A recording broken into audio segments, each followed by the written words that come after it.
Hey everyone, and welcome back to the Dads podcast. So, as many of you know, the goal of the podcast is to inspire fathers to become better dads, but also to educate society on the importance of fathers. Well, when I heard this one guy's story, I was like, man, I have got to meet him and I want him on the podcast.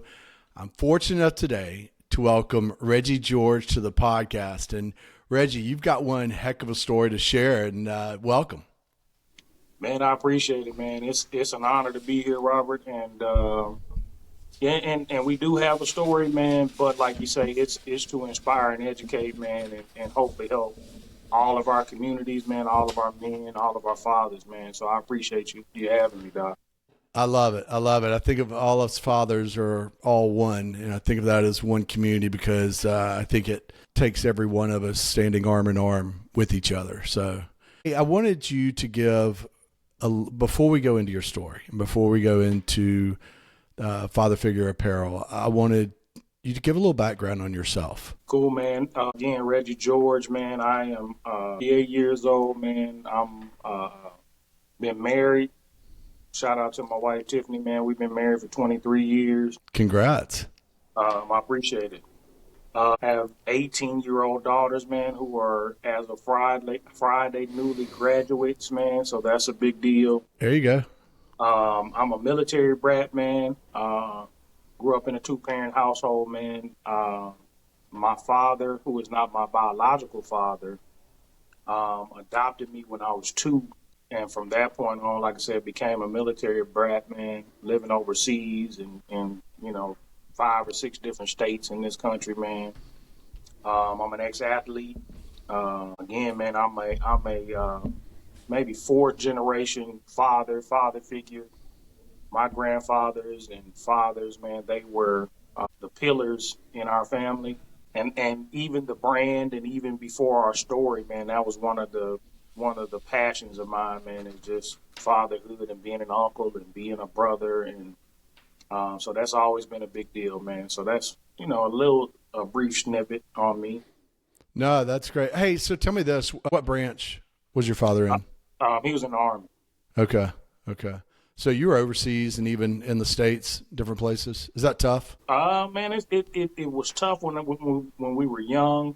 My sisters, man, I have 3 sisters. One was born in Germany. One was born in El Paso. I was born in Arkansas. So that's that's the life of military kids, man. But after about elementary school, man, we got used to it. You just move, you make new friends, man, or you just keep the friends you got. They come from overseas to the same place you at, so it became more of a badge of honor than curse for us.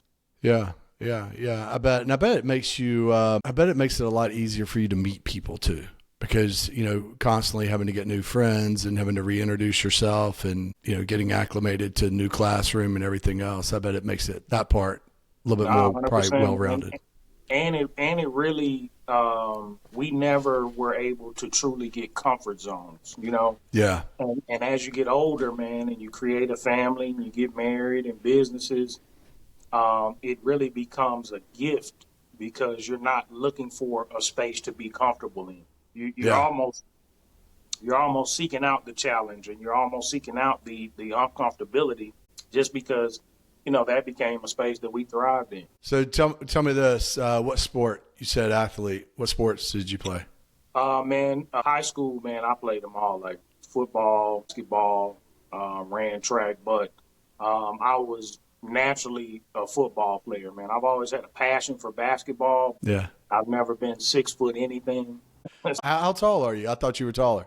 No, I'm right at 6 foot, man. So I've never been 6 anything. And man, I was an elite basketball player, man. But my statue was just, and I was naturally gifted to play football. Really? So that's collegiately, and that's just where I gravitated, just because. What position did you play in football? I played running back, played tailback. There you go. Hey, so I want to jump in to your story. Aaron Edmonds, who was just on the podcast, my initial call with him when we were talking, he's like, man, I have got this dude that I want you to meet. And, I think it was shortly after that, I think he connected us by text, and then we talked. And, I was like, after hearing your story, and also the person that you are, I was like, man, I've got to get you on. And look, thank you for coming on. And, you talked about your two daughters graduating, and congrats on that. But the story involves one of your daughters. Do you mind sharing that? Not at all, man. That's the mission, man, is to share the story and inspire fathers and father figures on why it's important for us to be present. So, again, I have twins, man, and my girls just turned 18. But when they were 13, eighth grade, my daughter Camden, which is the younger of the two twins, my daughter Camden was stabbed by a boy in the cafeteria of their school. He stabbed her with a pair of scissors behind her ear, puncturing her skull, puncturing her brain, and essentially almost killing her, man. Jeez. Her sister had to witness all this, man, in the cafeteria. This was like at dismissal time, maybe about 3 days before school let out. And the boy said that there was a verbal altercation between his younger sister. He was in the eighth grade. My girls were in the seventh grade, going to the eighth grade. I'm sorry. And he said he was just coming to kind of come to her aid with the verbal altercation, but had the scissors to seem more threatening. So I guess in his fear, I guess in his, I don't know what it was, man. He just stabbed her, like I said, almost essentially killing her in the cafeteria, man. She's passed out. And of course, as a man and as a father, when I get that call, man, that's one of the most disturbing things that you can ever hear over the phone. My wife is trying to, convey to me what's going on, and I hear commotion in the background, and I hear people telling her, like, Camden, please stay awake, don't. Oh My my other baby, gosh. man, she's screaming in the background, like, man, you stabbed my sister, and luckily for me, man, I was able to go straight to the hospital. My wife went to the school, and she actually got a chance to lay eyes on this boy. But had I gotten to the school and laid eyes on him, man, I don't think we're here talking about the brand. We're here talking Yeah, about the story. of course. So that's a piece that really God kind of protected me by having me go straight to the hospital, man. Because like I said, I don't think we're here if I put my eyes on the boy.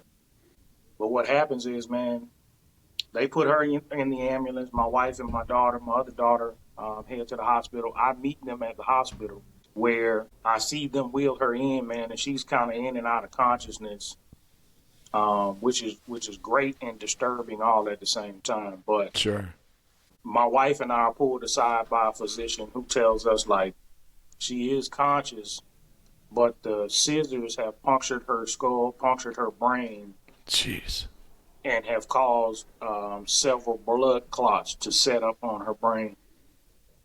Therefore, if we don't get her to one of the children's hospitals ASAP, she probably won't make it. My gosh.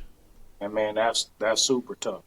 That's super tough because I think in that moment, I really started to think, like, man, this is really heavy. Like, for me, I had been dropping my girls off at school, man, from kindergarten through seventh grade.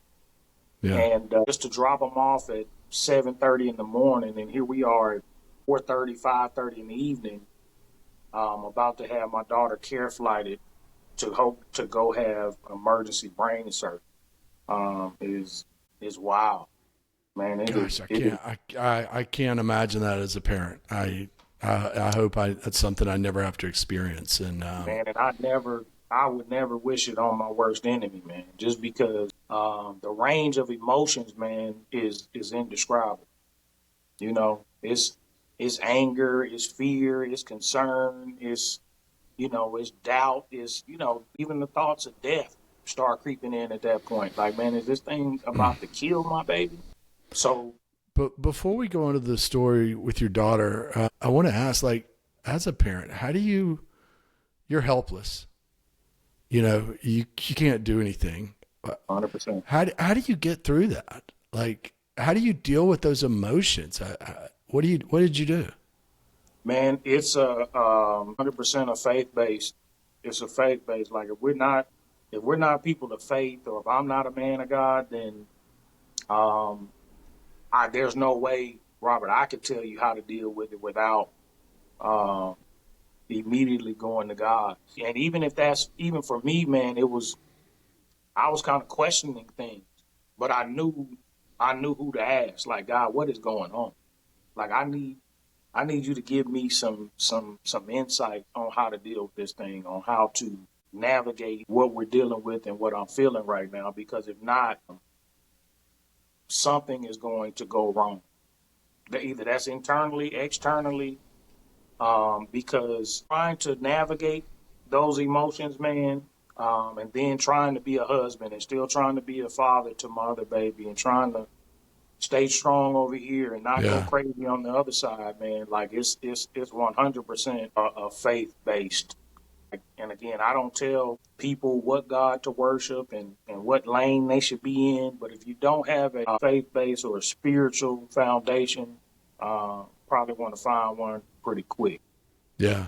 Yeah. I think that's so important. And I'm thinking about, you were talking about strength, and a lot of times you look to the Father for strength.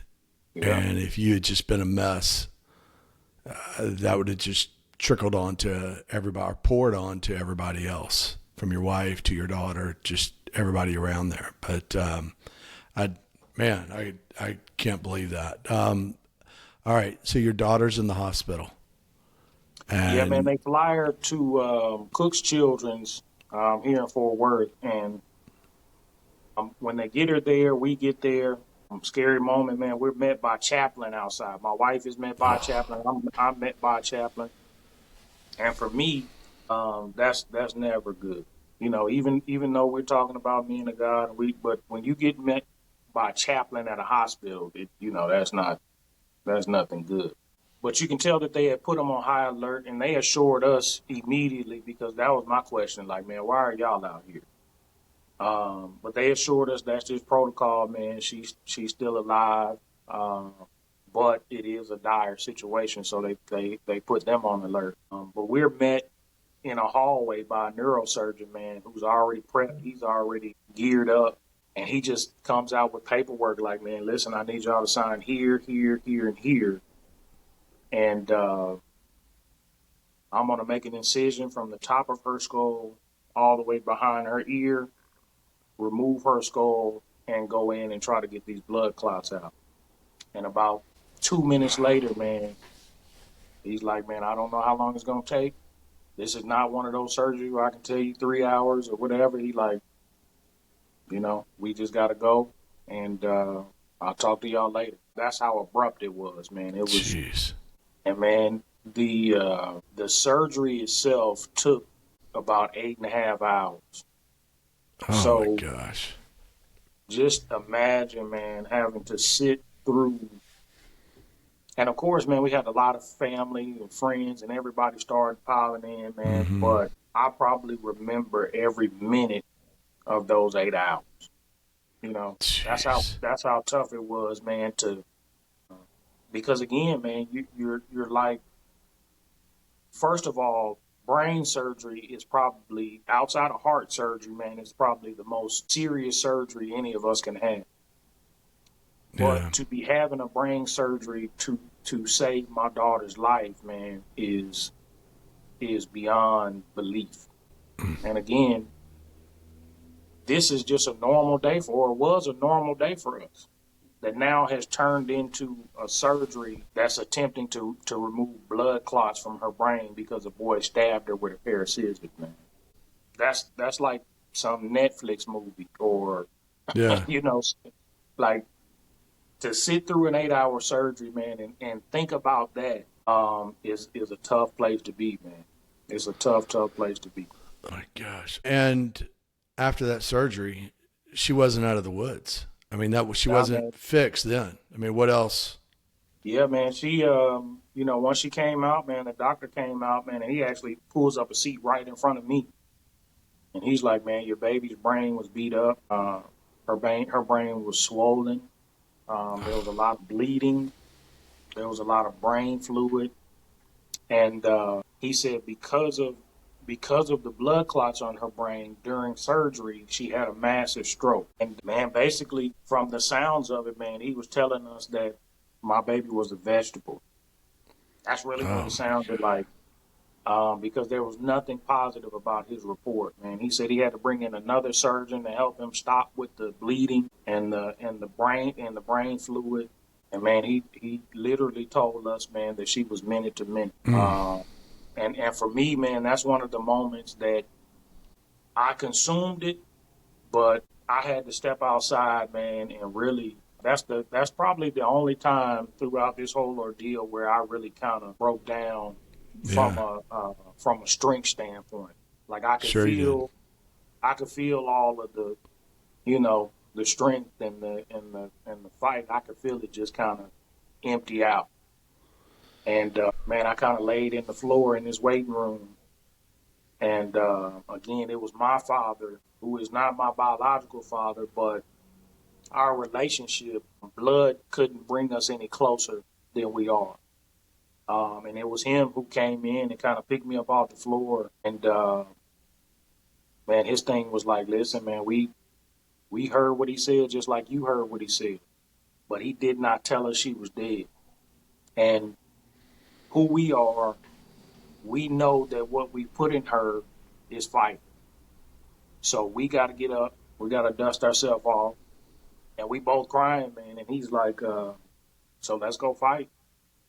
Let's go fight. Like, there is no fight without us. Like, if she don't see you, she don't see what we got going on, man. And Kennedy, my other daughter, he like, man, listen, we got to get up, dust yourself off, and we got to go. We got to go win this battle. And Robert, that's exactly what happened, man. Like, What great advice. man, from that minute on, like it was just a battle. It was a battle for her to uh, recover. It was a battle for me to stay in the place of a husband, stay in the place of a father, and stay in the place as a leader. Like, man, it's a lot of people, my uncles and aunts and family, everybody's looking like, man, Reg, you're the leader in this space. What do we need to do?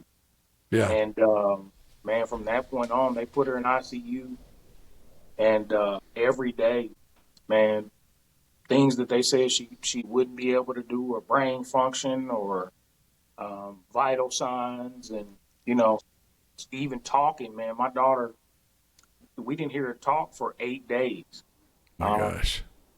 and we didn't know if that was cerebrally. We didn't know if that was because of the stroke. We didn't know if that was because she was brain dead.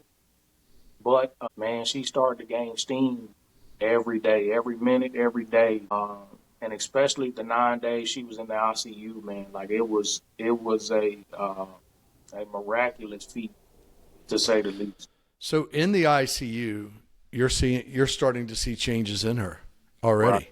right. How long was she in the hospital? Man, she was in the hospital a total of 92 days. Oh my God. Over 3 months. Over 3 months, man. We had literally, my wife and I, my daughter, we had literally moved into the hospital. Like, they gave us a suite, because, like I said, man, at this point, man, her stroke completely paralyzed everything on the right side of her body. Like, man, she couldn't move her eye, mouth, hand, legs, nothing. She's completely immobile. Um, man, my 13-year-old, she's in a diaper. She got a feeding tube, man. She probably got three different tubes running out of her brain, for one to drain brain fluid, one to drain blood. One there was like a Frankenstein type knob to keep the swelling down in her brain, man. Man, Man, as a dad, I'm thinking you just want to hug your little girl. You know, man, you really can't. It's just, And then the difficult part, especially the first 2 days in the ICU, is that you don't know cerebrally if she even knows what's going on. Between being super sedated, between the stroke, between the brain damage, like, man, you don't even know if your child recognizes you for 3 or 4 days. Jeez. And that's tough. I don't want to skip ahead too much, but she just graduated from high school. Hey, man, listen, So she must have had miraculous recovery. man, And and that's the beauty of God's creation, man. Like, her young body started to do what the young body is supposed to do. Like I said, we heard so many different things about what she wouldn't be able to do cerebrally, what she wouldn't be able to do physically, what she wouldn't be able to do. And 65 days of that 92 days, man, we were in a rehab unit where every day, man, she would just, blow everybody's brain, man. Like, they started out, like I said, in diapers to where she couldn't even use the bathroom by herself. She for sure couldn't walk. Her brain, she was trying jeez. to find words and couldn't read on a first grade level. But by the time we got out of the rehab unit, man, the only thing that she still couldn't move was her right arm and right hand. But other than that, she has shedded everything. One day we would shed the feeding tube. The next day we would shed a drainage tube. And the next day, Oh my man, gosh. she get up and be attempting to walk. And speech therapy, man, they're like, man, like, I've never seen anything like it. Like, for her brain to be beat up and damaged the way it was. And I'm gonna tell you a quick story, man. We go down Yeah. to the cafeteria one day when she's able to get out of the unit, and one of the nurses that was in the surgery recognized her, and, man, I'm talking about, she is weeping like this is her daughter. And, man, she comes over, and we don't even know why she's. First of all, we don't know who she is, but she is like, oh my God, like, I was in your surgery. And I'm saying, like, she is bawling, crying. Like, there is no way that you're down here in this cafeteria eating. And, man, the the people on this unit, man, everybody was mesmerized, man. Like, Just a miracle.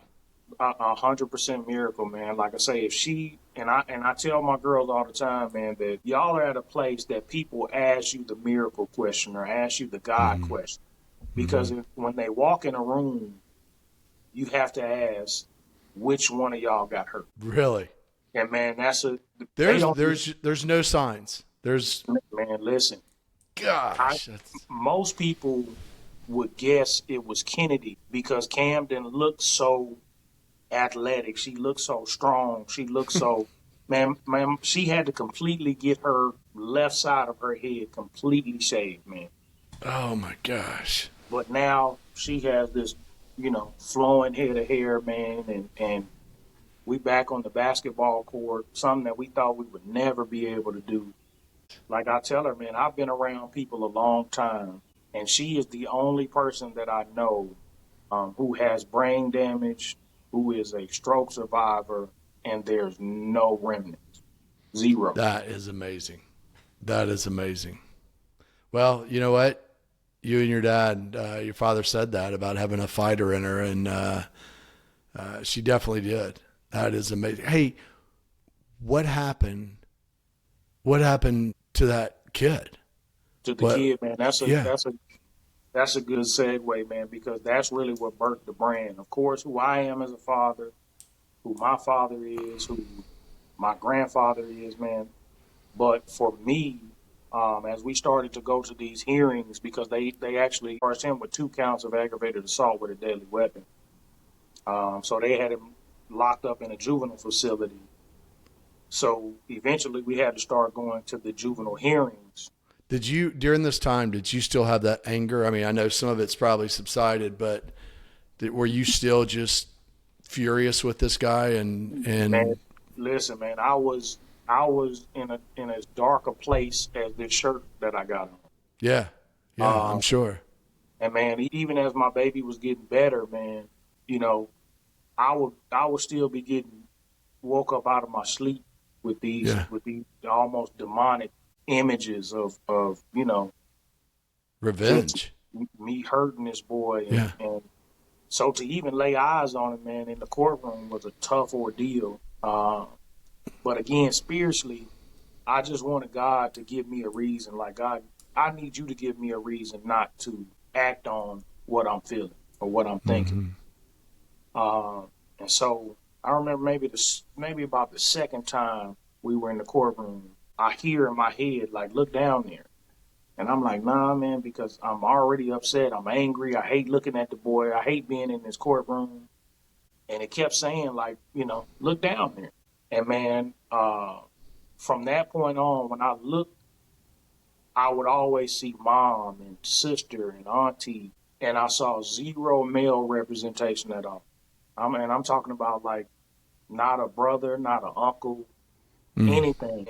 And man, I immediately remember having that aha moment with God. He's saying like, man, I'm not giving you a reason to forgive him. I'm not giving you a reason not to be angry, but I am giving you a reason to understand why what happened happened.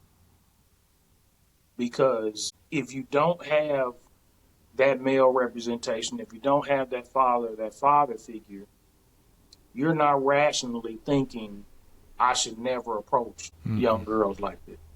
I should Mm-mm. never have to wield a weapon to take up for my sister. Yeah. And for me, man, that truly, and I'm talking about literally and figuratively, became the birth of the brain.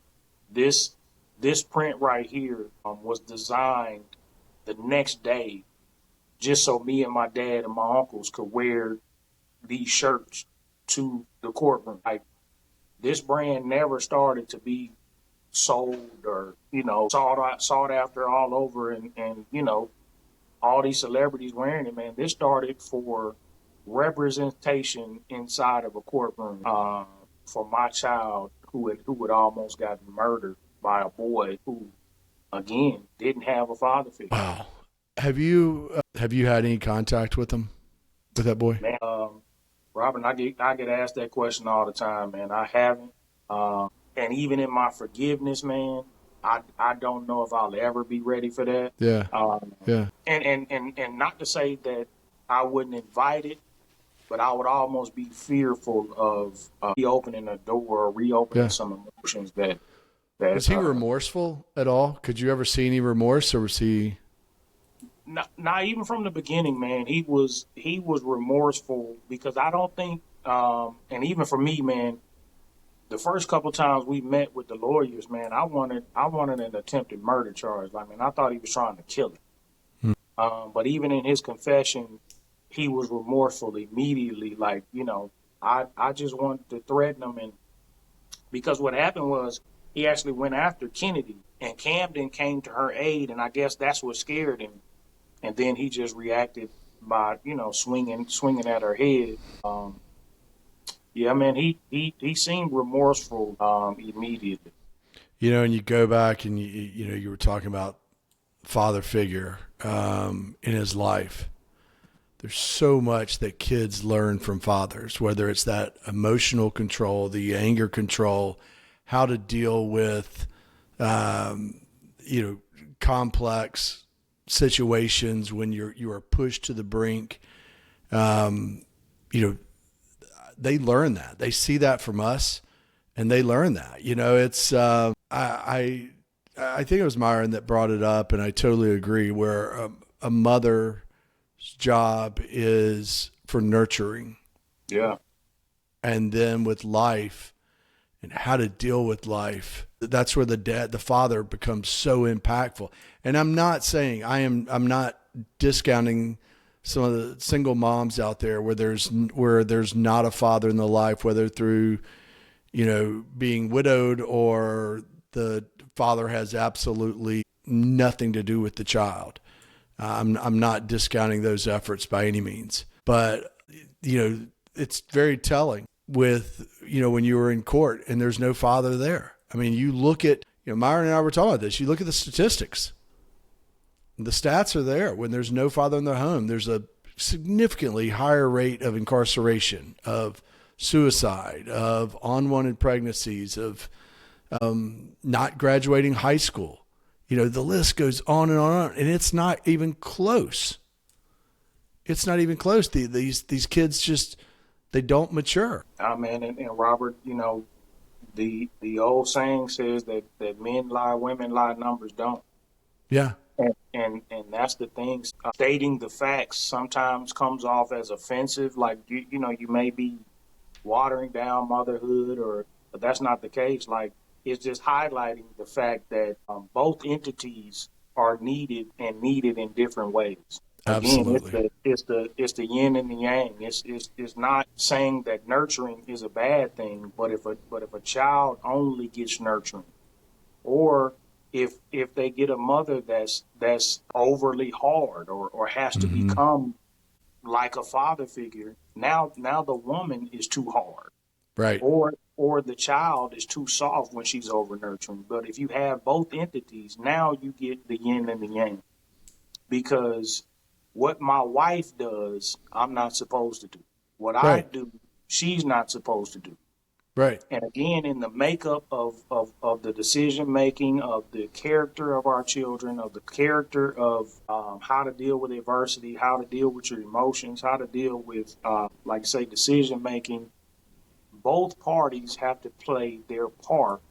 And if that father or that father figure is not there, regardless of how many accomplishments or how many degrees they get or how many, a lot of times we try to mask that with accomplishments, but the psyche and the internal part of children who become adults without father figures, man, that part is still there.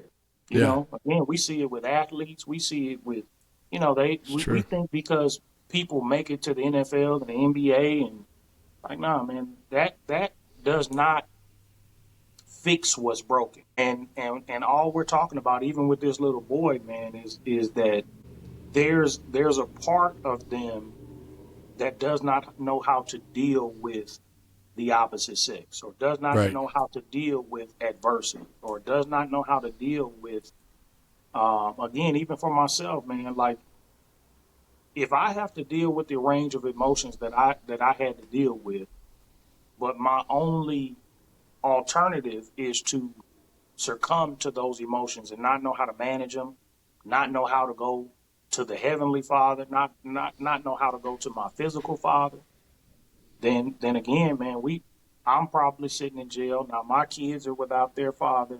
My wife is without her husband. I just completely leave them uncovered because I don't know how to deal with the situation as a man. Well, sounds like you had a very good role model growing up.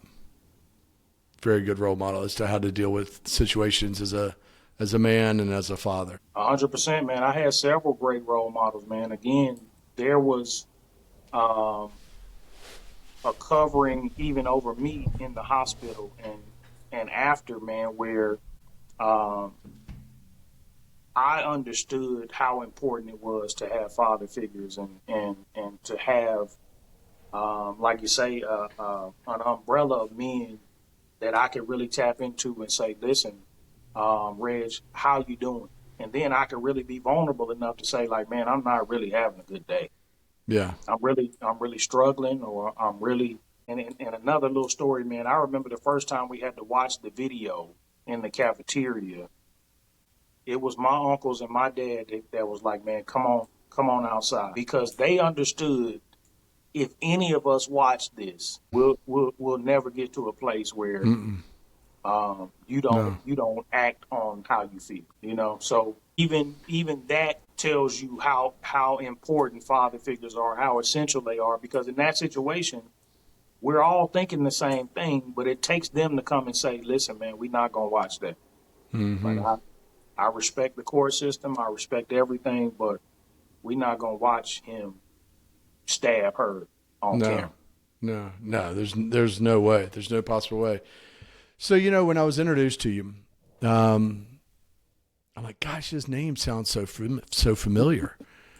And then when I was told what your company was, Father Figure Apparel, I'm like, that's who that is. Right. And I was introduced to through I was introduced to the brand because you're right. A lot of celebrities are wearing your shirts, Yeah. hats, and all of that. You know, I can't remember if it was Katino Mobley who I first saw it with, but I mean, you've had several that have really picked up this brand.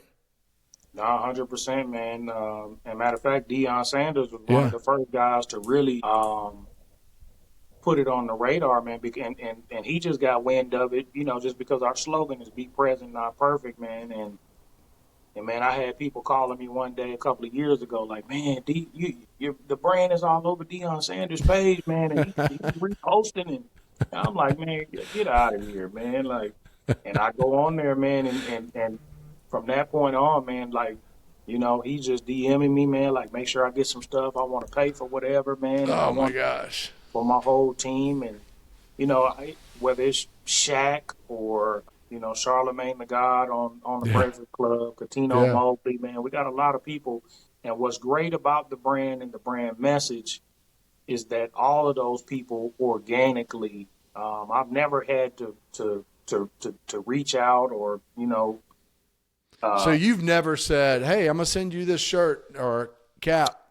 Will you man, wear it and take a picture of it?" That's amazing. yeah, everything has always been, man, I love the brand, bro. How do I get involved? Or, like everything, like me, like even Catino, man, you would think, I play ball with Catino, man. We have built a super dope relationship. He's a good guy. Myron, even Myron, man, is as close as we become. Myron was introduced to the brand just through the brand message. And Wow. man, I've never, and that's a blessing on top of a blessing, is I've never had to reach out and say, listen, look, man, will you please wear my stuff? Or it's always been the exact opposite, man. Like, I love the brand. How can I tap in? That is amazing, and it's amazing where this all started. I mean, it started from tragedy, right, and to kind of a unity, a solidarity with you and your father and such, wearing father figure to the trials, and then where this is taken off. I mean, that's incredible, and what a great Nah, message too. What an important message.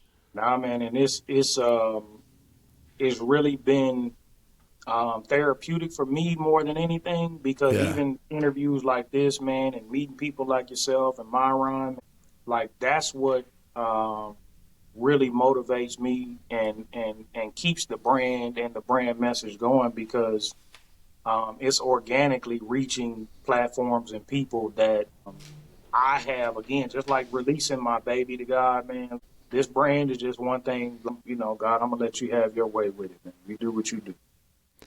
So I wanna talk to you about fatherhood.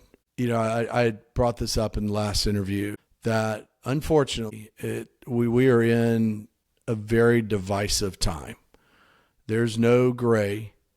It's, you're either one side or the other. It doesn't matter if it's political. It doesn't matter what it is. And I see that a lot with fatherhood and the values of fathers, Yeah. how they are viewed in society. Is there a way to come more center? Is there a way to bring back that role? I mean, I think there is, but what are your thoughts? Yeah, man. Our brand is the foundation of our brand is scripturally Malachi 4:6, man, which says that fathers turn the hearts to the children and children turn the hearts to the father, lest I unleash a curse on the earth.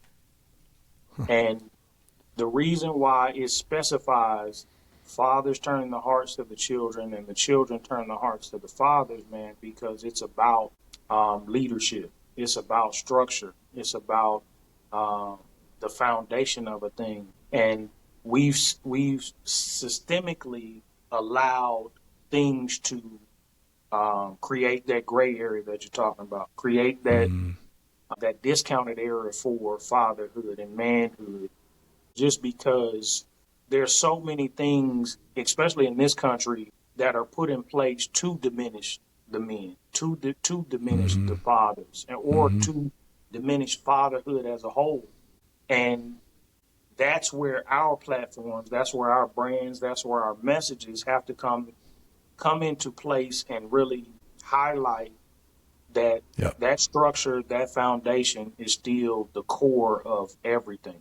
That's the core of the Black community, the white community, the Hispanic community. Everything is centered around what kind of men are in that community. And then what kind of fathers are in that community, what kind of father figures are in that community.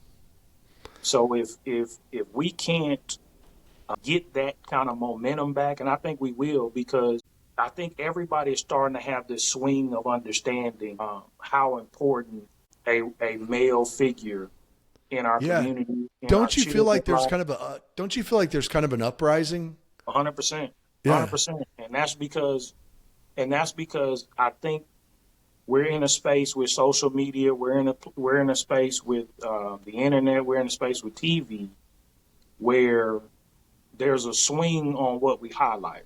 Mm-hmm.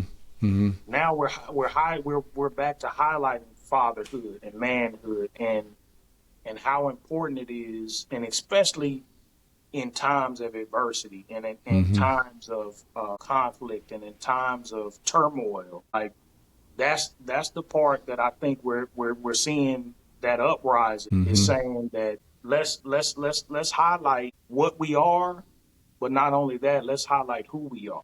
Yeah. You know. Yeah. Yeah. I mean, we've swung so far in one direction, and it's kind of like, okay, what's missing here? Yep. Well, it's pretty easy. Fatherhood and the value of fatherhood, the family unit for one. Fatherhood is absent, and yeah, as you said, men lie, women lie, but stats don't, and that's so true. Hey, look, I know we're getting to the end of the interview, but and I want to thank you for coming on. Advice for fathers. What advice would you give dads out there? Man, again, and the reason why we came up with our slogan, be present, not perfect, is exactly that. Our presence is what's needed more than anything.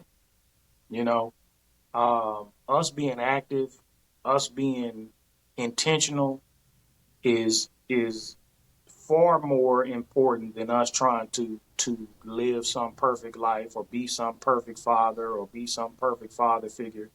Because even in my situation, I had to learn how to navigate uh, a space of watching my daughter in the hospital, or a space of not acting on emotions and not acting on anger and rage, but being present for my daughters and being present for my family. Um, that's the piece of advice that I always give, because I think a lot of times there is a scale that we grade ourselves on, and we allow society to grade us on. Like a lot of times, if you're not getting 100 on the test, people want to diminish what you're doing. But like in any Mm-hmm. other walk of life, man, if I'm getting a 90 on my father test, that means I'm getting an 8. But a lot of Yeah. times we allow people to highlight that 10%, and now we say like, oh man, he's like, no, no, no, no, no, no, no. We're not. There you go. And I love that. And don't you think your daughters learn so much more from you knowing that you're not perfect? They're like, hey, Man, dad really messed up on this. You know, dad was wrong. and seeing me go to therapy with them, Yeah. seeing me deal with, man, my daughter, we were Because I know they riding. think you're Superman. I mean, I'm sure they Oh, do, 100. you know? Listen, and I'm gonna tell you a Clark Kent story, man, because this is what really opened my eyes to them being able to see us in our imperfection. Camden and I are riding from a game one day, man, and I was kind of, going through it, and I'm telling her like, that thing kind of took a lot out of Dad, man. It kind of put me in a dark place, and it really took me down through there. And she's like, Dad, I know. So I look at her and I'm like, man, how do you know? And man, she says, and I could tell that she had been thinking about it, because she said, I had never seen you cry before then. And that lets me know just exactly what you just said, bro, is they see us as Superman, but they gain so much more about us when they see us as Clark Kent. Yeah. You know what I'm Yeah. saying? Like I could That's tell so that true. her admiration just for seeing me cry made her understand how important they are to me. Like, I mean, she immediately said, like, Dad, because I never seen you cry before that. Do you ever stop hugging those girls? Man, I love on my girls, man, every chance I get. They have to push me off, like, man, get away from me. I was just thinking of, man, if that had happened to one of my kids, it's I don't know if I would ever stop, man. It's just, oh my goodness, Reggie, I can't believe all that you've gone through, and I just thank you for coming on. I really do, and sharing your story. I mean, I really do, and to go from just a nightmare, I mean, truly a nightmare that nobody should have to walk through. Gosh, for Cameron to come out on the other side and, be as she is and just graduate high school and then to, your business, Father Figure Apparel, and all that it stands for. I mean, that is a blessing. That truly is. Nah, man, and I appreciate it more than you know, man, because like I said, for me, it's the purpose behind the brand, it's the purpose behind what happened, but it's also purpose behind building community and creating relationships and alignments, man. Like I love being in spaces that are aligned with each other and help us both highlight fatherhood and highlight how important that we are, not only to our own children, but to those that we have dominion over as well. That's so important right there, Reggie, is they don't have to be your own. They don't have to be 100%. your own children. I mean, kids, I've said this before in other interviews. I mean, so many times coaches are, a father figure to kids, and just being a male. And if you see a need, stepping in and helping out and just being that positive role model for these kids. And that's the community piece. Again, Yep. we grew up, again, I'm 48, and I grew up in communities where it was truly a village.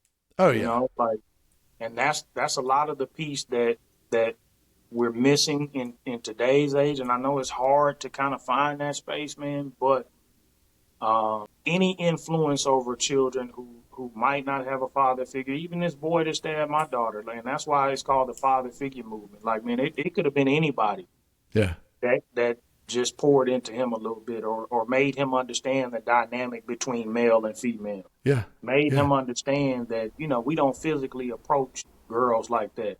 Right. So for me, man, that's why it's such a passion to understand the importance of father figures, not just fathers, because again, I've been raised by a man who is not my biological father.